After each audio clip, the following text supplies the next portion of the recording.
Hi, this is Joshua Schmidt coming back with another episode of the Nerd Assassin podcast where we're going into Spiritual Sunday. We're looking at Ecclesiastes 10 today. I'm going to do something a little different on this episode. The first 9 chapters of Ecclesiastes, I had an outline that I went through beforehand. And in these last 3, I'm going to try not pre-reading it and see how that goes. So feel free to give me your feedback if you liked the first 9 chapters where I had an outline better, or if you like these last 3. We're going to start with verse 1. As dead flies give a perfume a bad smell, so a little folly outweighs wisdom and honor. The heart of the wise inclines to the right, but the heart of the fool to the left. Even as he walks along the road, the fool lacks sense and shows everyone how stupid he is. They're really telling that the writer's going into, even if you are super wise 90% of the time, all it takes is a little bit to just throw everything out. You can have everything planned out and then one day mess it all up. It's sort of, building up a reputation that can just get blown away. Verse 4, if a ruler's anger rises against you, do not leave your post. Calmness can lay great errors to rest. I think this is just a good reminder of patience. If a lot of times meeting anger with understanding and patience can calm the person rather than overreacting and you end up just fueling the fire. Verse 5, there is an evil I have seen under the sun, the sort of error that arises from a ruler. Fools are put in many high positions, while the rich occupy the low ones. I have seen slaves on horseback, while princes go on foot like slaves. This is interesting. They're sort of comparing the people up high to the people down low. High positions versus low ones. Fools are put in these high positions. I think we can relate to sometimes seeing politicians up high. You're like, how did he ever get that position? Or sometimes managers where we work. Whereas the ones that are rich in wisdom end up staying down low. And princes go on foot like slaves.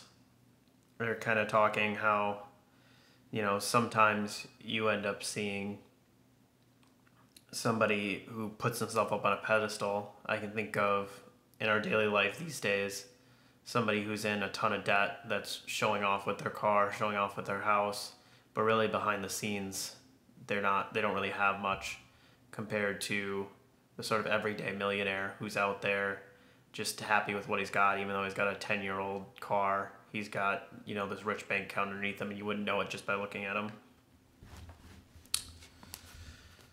Verse 8, whoever digs a pit may fall into it. Whoever breaks through a wall may be bitten by a snake.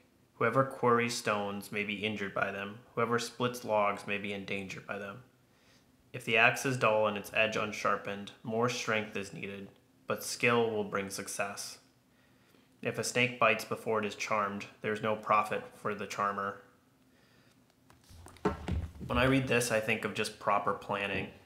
Having your goals laid out for you and sort of looking at what might go wrong will help lead towards success. If you dig a pit but don't mark out where it is for your future self and you're just thinking about the now, you might be the person who ends up in it. Or they talk about sort of prepping yourself too here, sharpening the axe rather than using a dull one. Use a lot of strength on a dull axe and not get a lot done. Whereas if you pre-plan and sharpen it, get yourself ready and prepared for whatever your task is. So both knowing your task and then prepping for it, you'll end up bringing success. If you end up trying something too early before you're prepared for it, you end up getting bit like the snake charmer. Verse 12, words from a wise man's mouth are gracious, but a fool is consumed by his own lips. At the beginning of his words are folly, at the end they are wicked madness, and the fool multiplies words. Again, it's just kind of not believing yourself. If you end up being overconfident sort of like the person who goes through the wall and ends up being bitten by a snake. You're overconfident, you don't even see your own folly, and then you end up at the end, their wicked madness. And again, he goes into fool multiplies words. Fools end up talking a lot. It's a good indicator that he goes over and over in these chapters of how to recognize a fool if they're trying to be overly convincing. Continuing on in verse 14. No one knows what is coming. Who can tell him what will happen after him? A fool's work wearies him. He does not know the way to town.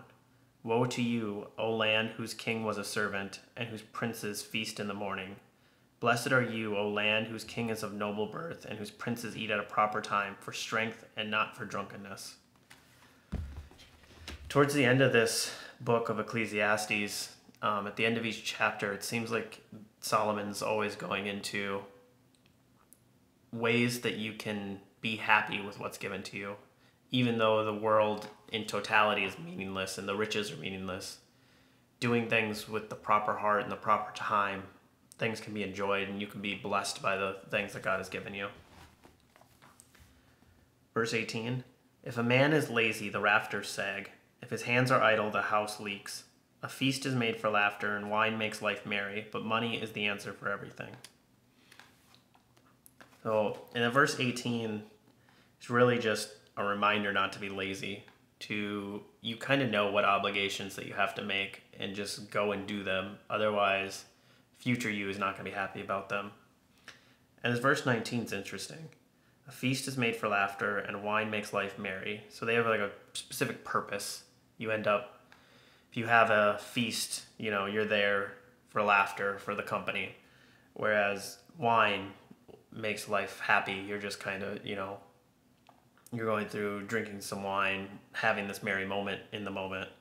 But money is the answer for everything. Here he's looking at feast and wine have a specific purpose. Money you can use to get a lot of different things and bring, whether it's I need to get this doctor, I need gas for my car, I need food. It's really a multi-purpose tool. Verse 20.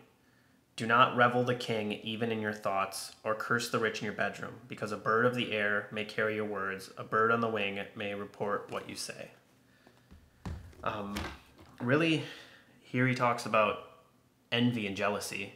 Even though money can serve a lot of good, if you end up being either jealous of them, being like, I want what they have, or even worse, envious, I don't want them to have what they have. No one should be able to have that thing.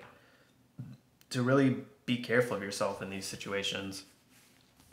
He says here, money is the answer for everything. That doesn't say money is evil, no one should have it. He says, blessed are you, king of noble birth, whose princes eat at a proper time for strength. It's really, all of these things aren't bad, so don't be envious, don't be upset that he has something that you don't have. Really be blessed by him. That's the end of our chapter here today. If you would like to continue the conversation, reach out to me on Twitter or LinkedIn at the Nerd Assassin. Until next week, have a great time, guys.